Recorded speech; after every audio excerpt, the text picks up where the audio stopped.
तर्पण फाउंडेशनच्या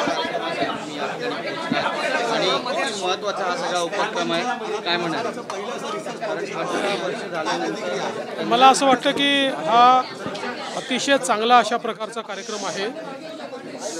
आमदार श्रीकांत भारतीय यांनी पुढाकार घेऊन तर्पण सारखी एक संस्था स्थापन केली, जी अपंगाच्या क्षेत्रात आणि विशेषतः अनाथांच्या क्षेत्रात आणि विशेषतः अनाथ 18 वर्षाच्या नंतर त्यांच्या जीवनासमोर जे प्रश्नचिन्ह उभं राहतं ते प्रश्नचिन्ह कसं दूर करायचं याकरता काम करणारी ही संस्था आहे।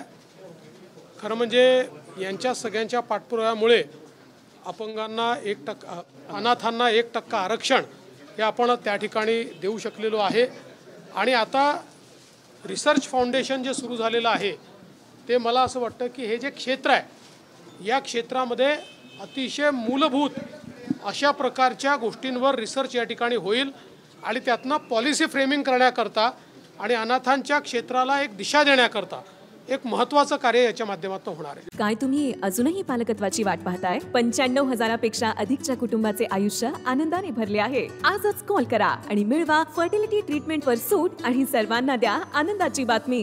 यादीबद्दल विचारतात आहे, यादी कधीपर्यंत येईल आणि माढा बारामतीचा जो विषय आहे तो मार्गी लागलेला आहे का? कालही बैठक होती, आजही बैठक आहे। असं आहे की माढा असेल किंवा बारामती असेल, सगळ्यांचं लक्ष एक आहे, महायुतीला मजबूत करणं, मोदीजींना प्रधानमंत्री बनवणं। त्यामुळे काही थोडे बहुत डिफरन्सेस असतील तर ते दूर झाले पाहिजेत।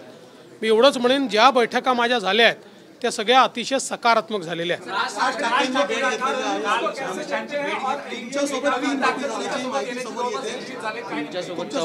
असं आहे की अमित शाह साहेबांची त्यांची भेट झालेली आहे आणि मला असं वाटतं की आत्ता प्रीमॅच्युअर बोलण्यापेक्षा 1-2 दिवस वाट पहा, म्हणजे तुम्हाला नीट सगळ्या गोष्टी आम्ही सविस्तर सांगू।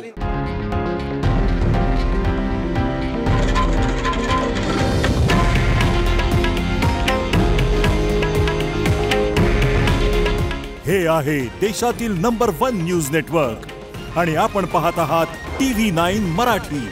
काळजी तुमची, हित महाराष्ट्राचं।